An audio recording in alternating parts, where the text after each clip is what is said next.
Hi friends, இன்னைக்கு நம்ம என்ன ரெசிபி பார்க்க போகிறோம் அப்படின்னா ராகியில் ஒரு சூப்பரான கூழ் ரெசிபி.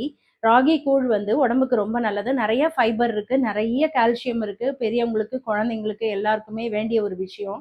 இப்போ வெயில் காலம் ஸ்டார்ட் ஆயிடுச்சு. நம்ம இந்த கூழை வந்து வீக்லி ஒன்ஸ், வீக்லி ட்வைஸ் அந்த மாதிரி மார்னிங் பிரேக்ஃபாஸ்ட்டாக வித்தவுட் ஆயில் சூப்பராக இருக்கும். இதை நம்ம எடுத்துக்கிட்டோம்னா உடம்புக்கு ரொம்ப நல்லது. அது கட்டி தட்டாமல் நல்லா வேகணும். அதுக்கு எப்படி வேக வைக்கணும் அப்படிங்கிறத நான் உங்களுக்கு பண்ணி காமிக்கிறேன். Thank you friends. என்னோட சேனலுக்கு நீங்கள் சப்ஸ்கிரைப் பண்ணுங்கள், லைக் பண்ணுங்கள், ஷேர் பண்ணுங்கள். என்னோட ரெசிபிஸ் உங்களுக்கு பிடிச்சிருந்தா நீங்கள் வீட்டில் பண்ணி பார்த்துட்டு எனக்கு கமெண்ட்ஸில் சொல்லுங்கள். எங்கேருந்து பார்க்குறீங்க அப்படிங்கிறதையும் எனக்கு கமெண்ட்ஸில் சொல்லுங்கள். தேங்க்யூ. இப்போ நம்ம ராகி கூழ் பண்ணுறதுக்கு ஒரு டம்ளர் பச்சரிசி, இந்த என்னோட டம்ளர் வந்து ஒரு 150 கிராம்ஸ் இருக்கும். இந்த 150 கிராம்ஸ் பச்சரிசியை நல்லா வாஷ் பண்ணிவிட்டு 6 டம்ளர் தண்ணி விட்டு நல்லா கொதிக்க நம்ம நார்மலாக மூடி வைக்காமல் நல்லா கொதிக்க வச்சு அதை வேக வச்சுக்கலாம். இன்றைக்கி எங்கள் வீட்டில் என்ன சமையல்னா, காலிஃப்ளவர் கறி, தால் பண்ணி சாதம் பண்ணியிருக்கேன். மத்தியானம் லஞ்சுக்கு இது நான் ஆல்ரெடி இந்த ரெசிபீஸ்லாம் போட்டதுனால திருப்பி நான் உங்களுக்கு அதையே காமிச்சு போர் அடிக்க வேண்டாம்னு எடுக்கலை, தப்பாக எடுத்துக்காதீங்க. இப்போ வந்து நம்ம கூழ் எப்படி பண்ணுறதுன்னு பார்க்கலாம். மார்னிங்க்கு நான் கூழ் பண்ணிகிட்டு இருக்கேன். ரொம்ப சூப்பராக இருக்கும். ஹெல்த்துக்கு பெனிஃபிட்ஸ் இதில் அவ்வளோ இருக்குது.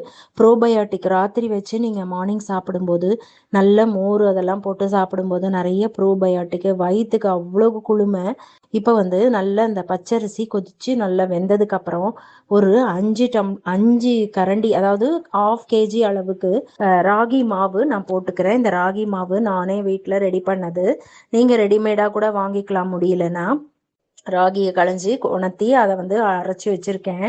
அதை போட்டு நல்லா நம்ம கிளறக்கூடாது, போட்டுட்டு ஜஸ்ட்டு அப்படியே அந்த பச்சரிசி வேகும்போது போட்டுட்டு நீங்கள் ஜஸ்ட்டு ஒரு 15 மினிட்ஸுக்கு சிம்மில் வச்சு நல்லா லோ ஃப்ளேமில் வச்சுட்டு மூடி வச்சுடுங்க. ஒன்றுமே பண்ண வேண்டாம், அப்படியே விட்டுருங்க.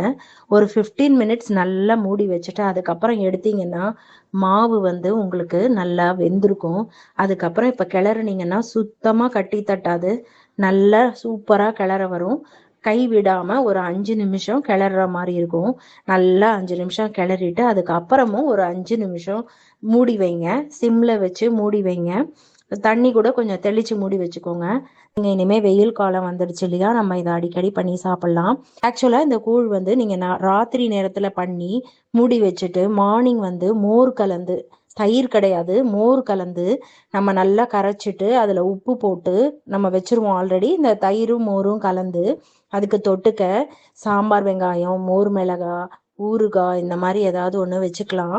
இல்லை உங்களுக்கு இதெல்லாம் எதுவுமே இப்போ ஹை பிபி அந்த மாதிரி இருக்குது அப்படின்னா நம்ம தொட்டுக்கவே தேவையில்லை, அவ்வளோ நல்லா இருக்கும். வெறுமனை குடிக்கலாம். வேணும்னா வெங்காயம் பொடியாக கட் பண்ணி போட்டுக்கலாம்.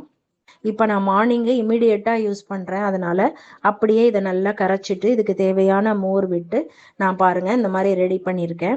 இந்த மாதிரி இது வந்து உங்களுக்கு அவ்வளோ ஹெல்த் பெனிஃபிட்ஸ் இருக்கிறதுனால நீங்களும் குடிங்க, குழந்தைங்களுக்கும் கொடுத்து பழக்குங்க. அதை தான் நான் சொல்ல வரேன். Thank you friends.